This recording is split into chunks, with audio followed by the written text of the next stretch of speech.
भारी बनाया गया, किस तरह की चुनौतियां आपके सामने हैं?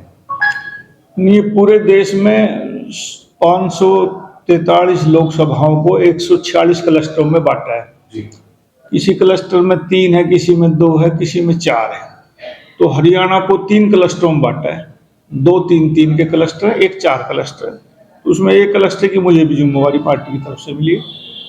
और लोकसभा के चुनाव की तैयारी के सिलसिले में एक क्लस्टर बनाए गए हैं।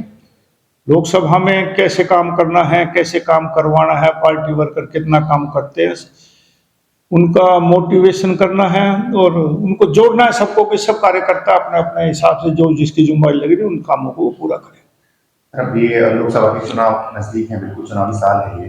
कांग्रेस अपनी तरफ से मैदान में उतर चुकी है, भाजपा की कितनी तैयारी देखते हैं सर आप? नहीं, कांग्रेस तो अभी सुन रहे हैं कि घर घर वो जा रहे हैं। भारतीय जनता पार्टी तो 24 घंटे 12 मास चुनावी मोड में रहती है। जब भी चुनाव होते हैं पूरी तैयारी के साथ चुनाव लड़ती है और इसी का परिणाम है कि हर जगह भारतीय जनता पार्टी, चाहे वो केंद्र का चुनाव चाहे वो प्रदेश का चुनाव, सब जगह भारतीय जनता पार्टी जीतती है।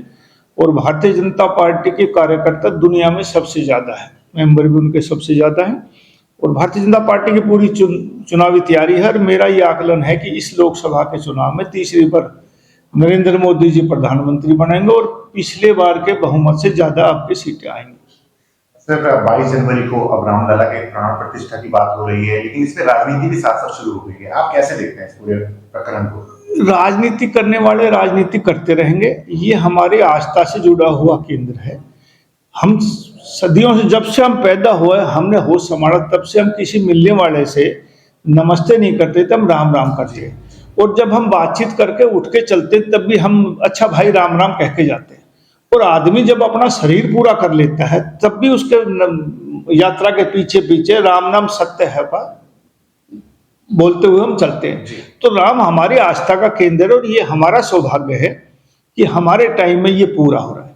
हमारे पूर्वजों ने बड़ी आस देखी कि राम मंदिर की स्थापना होगी, लेकिन वो दुनिया को छोड़ के चले गए। इसलिए भारतवर्ष के लोगों का और दुनिया में जो हिंदू धर्म से आस्था रखता है, राम में जो आस्था रखता है, उनके समय में यदि राम मंदिर की प्राण प्रतिष्ठा हो रही है तो ये बहुत बड़े सौभाग्य की बात है। इसको राजनीति से नहीं तोलना चाहिए।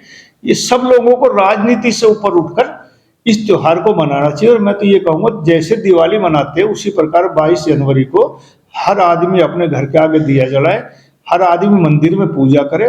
और ये मौका हमेशा नहीं मिलता, ये जिंदगी में पहली बार और आखिरी बार ये मौका मिलता है कि राम की प्राण प्रतिष्ठा और ये हमारी सदियों से जुड़ा एक मुद्दा है। इसको खुशियों के साथ मनाना चाहिए। सर आप कैबिनेट मिनिस्टर रह चुके हैं, आपकी विधानसभा की तैयारी किस तरह की चल रही है सर? जी, चुनावी मोड में रहती है, अब के भी चुनावी मोड में है। और मैं ये पिछली बार लोकसभा में राजनीतिक कारणों से विधानसभा मेरी टिकट कट गई थी। अब के मुझे पूरा विश्वास है कि भारतीय जनता पार्टी मुझे टिकट देगी और मैं बादशाहपुर विधानसभा चुनाव क्षेत्र से चुनाव लड़ूंगा।